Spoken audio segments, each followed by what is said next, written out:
니고데모는 유대인의 지도자인데 왜 그가 밤에 예수님을 찾아왔을까요? 그는 예수님을 어떻게 알고 있었을까요? 그는 바리새인이었지만 예수님을 어느 정도 신뢰하고 있었던 것으로 보입니다. 그래서 예수님을 찾아가서 여러 가지를 물어보고 싶었지만 그가 속해 있는 바리새인 무리들은 예수님을 아주 싫어했습니다. 유대교의 이단으로 보았습니다. 또한 대제사장도 예수님을 싫어합니다. 그래서 대놓고 가는 것은 무리가 있습니다. 하지만 니고데모는 예수님께서 성전에 올라가서 하신 일들을 들었습니다. 그리고 예수님께서 병자들을 고치시던 것도 보았습니다.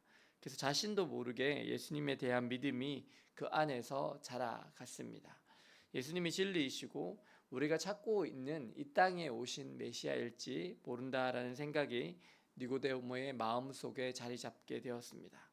사람들 중에는 진리를 찾는 사람들이 있습니다. 그리고 자기도 모르게 그 진리에 이끌리게 됩니다. 니고데모도 그런 사람 중에 한 사람이었습니다. 그는 자신도 모르게 진리 대신 예수님께로 조금씩 나아오게 되었습니다.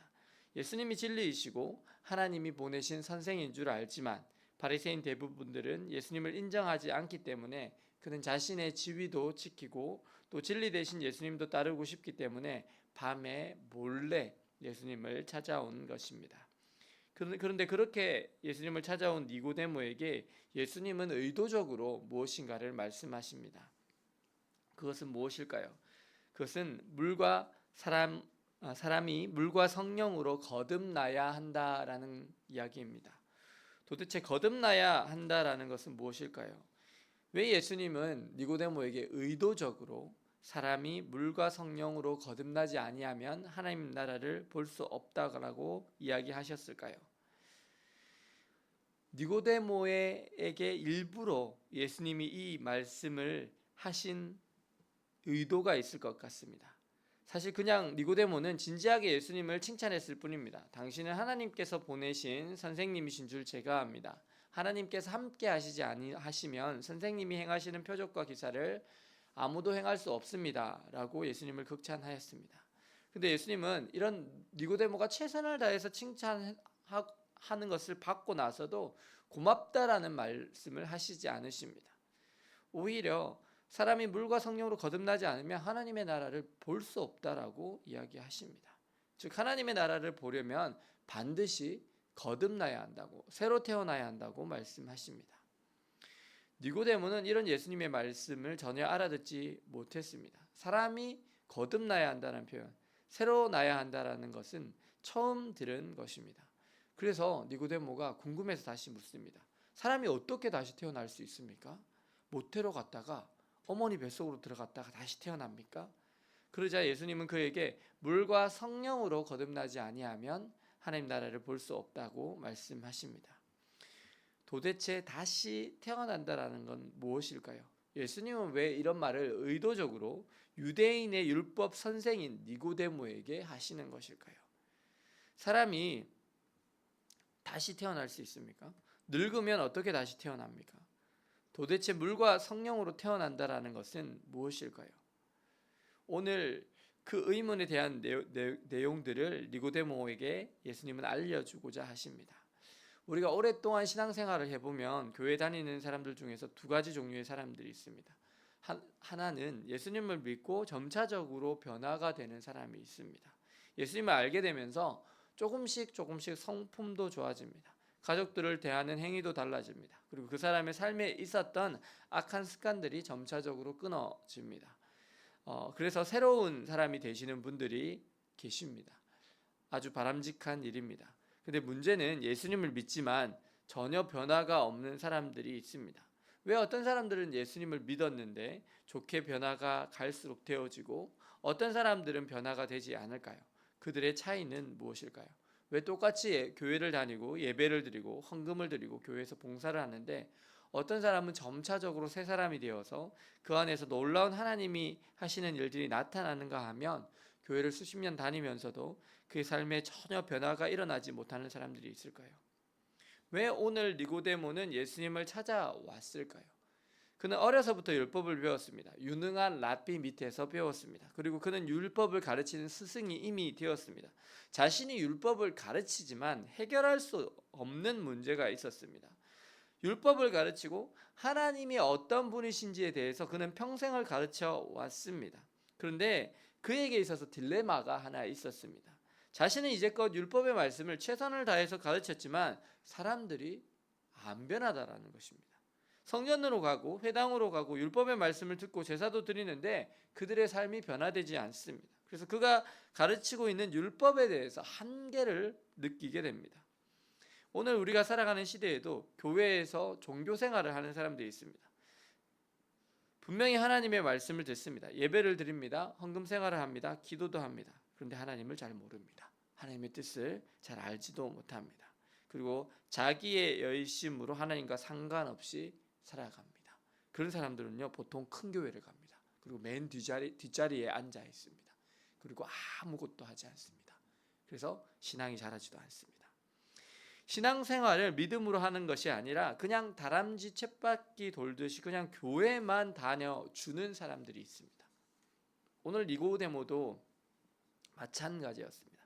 그는 아주 오랫동안 율법 중심으로 살아왔습니다. 율법의 말씀을 지키며 살았습니다. 율법의 말씀을 가르치면서 살았습니다. 그런데 그 율법의 말씀을 수호하는 사람들이 뭔가 바른 행위들을 보여주지 않았습니다. 제사장은 성전에서 물건 파는 사람들과 결탁을 하고 뒷돈을 받고 있었고, 정치와 종교가 분리되어야 한다고 주장하던 바리새인들은 점차적으로 사내들인 공의회, 국회를 차지하며 정치적으로 결탁을 해가고 있었습니다. 그리고 자신이 율법을 가르치는데 한계를 느끼고 있을 때쯤에 그는 예수님을 알게 됩니다. 그리고 예수님을 자세히 살피게 되었습니다. 그런데 이 예수님은 놀라운 기적과 표적이 일어납니다. 그리고 그것을 보고 예수님은 깨닫게 됩니다. 이 예수님께서 행하시는 이 표적은 하나님이 주시는 기사와 표적이다. 하나님께서 이 예수님을 그리스도라고 친히 이 이적을 통해서 증거하고 계시다. 그래서 니고데모는 간밤에 예수님을 찾아왔습니다. 예수님은 그에게 이전에 그의 자신만의 열심, 노력으로 끙끙대면서 사는 것이 아니라 이제는 성령 하나님께 내어 맡기고 그분의 인도하심을 따라 살 것을 말씀하십니다. 하나님은 우리가 우리의 무거운 짐을 주님께 내어 맡기기를 원하십니다. 주님을 나의 구주로, 나의 하나님으로 내 안에 영접하고 나의 죄를 고백하고 나의 주권을 내려놓고 주의 성령의 인도하심을 따라 살기를 원하십니다. 성령 하나님은 주님을 마음에 영접하고 주의 뜻대로 살고자 하는 사람에게 반드시 은혜를 주십니다. 복을 주십니다. 마음의 평강을 주십니다. 필요하면 육신의 질병도 고쳐주십니다. 내가 주님 앞에 고민되고 해결할 수 없는 그 문제 가운데 하나님께서 역사하여 주십니다. 믿음은 성령으로 거듭나는 것입니다. 그 성령 하나님과 함께 살아가는 것입니다. 그 성령 하나님으로 말미암아 세상을 이기며 살아가는 것입니다. 이제껏 한 해를 시작하면서 혹시 눌리고 지치고 힘드시지는 않으십니까? 이제 하나님께 내어 맡기십시오. 성령 하나님을 간절히 사모하십시오. 그리고 그분께 우리의 모든 것들을 내어 맡기십시오. 그래서 정말 우리를 있는 모습 그대로 사랑하시는 하나님, 그 신실하신 하나님을 더욱 깊이 경험하시고 그분께 우리의 삶의 주권을 내어드리고 그분의 말씀을 따라 그분의 성령의 인도하심을 따라 나를 내려놓고 그분께 전적으로 순종하여 살아가심으로 세상을 이기는 믿음으로 살아가시는 저와 여러분들 되시기를 예수님의 이름으로 축원합니다. 기도하시겠습니다. 사랑과 은혜의 하나님, 고통과 아픔 가운데 저희들을 부르시는 하나님, 그 주님의 마음을 깨닫게 하여 주옵소서. 주님, 저희의 육신의 아픔 가운데 주님을 찾습니다. 저희가 이제껏 노력해왔던 모든 일들이 또 잘 안 되어진 그런 절망 가운데 저희가 주님을 찾습니다. 주님, 제 힘으로 인생을 설계하고 제 능력으로 좋은 인생을 살고 성공하기 위해서 발버둥 쳤지만 또 실패할 때도 있었습니다. 주님, 저희에게 또한 육신의 연약함도 있습니다. 성령께서 저희 가운데 임재하셔서 저희의 병든 육신을 치유하여 주시옵소서. 모든 약한 것들을 고쳐 주시옵소서. 내가 나사렛 예수 이름으로 명하노니 모든 바이러스와 병균들은 떠나갈지어다. 모든 악한 염증들은 소멸될지어다. 뼈와 관절이 힘을 얻으며 신경과 인대와 세포 조직이 살아나며 주의 성령의 역사가 일어날지어다. 예수께서 임하시고 역사하여 주시옵소서. 무엇보다 저의 힘으로 저희 능력으로 하려던 모든 것들을 주님 앞에 내려놓습니다. 주님께서 저희의 주인이 되시며 저의 삶을 주장하시고 인도하여 주시옵소서. 그래서 2025년 한 해는 정말 참으로 성령으로 거듭나서 하나님의 나라를 늘 바라보며 주님과 동행하며 살게 하여 주시옵소서. 예수 그리스도의 이름으로 기도드립니다. 아멘.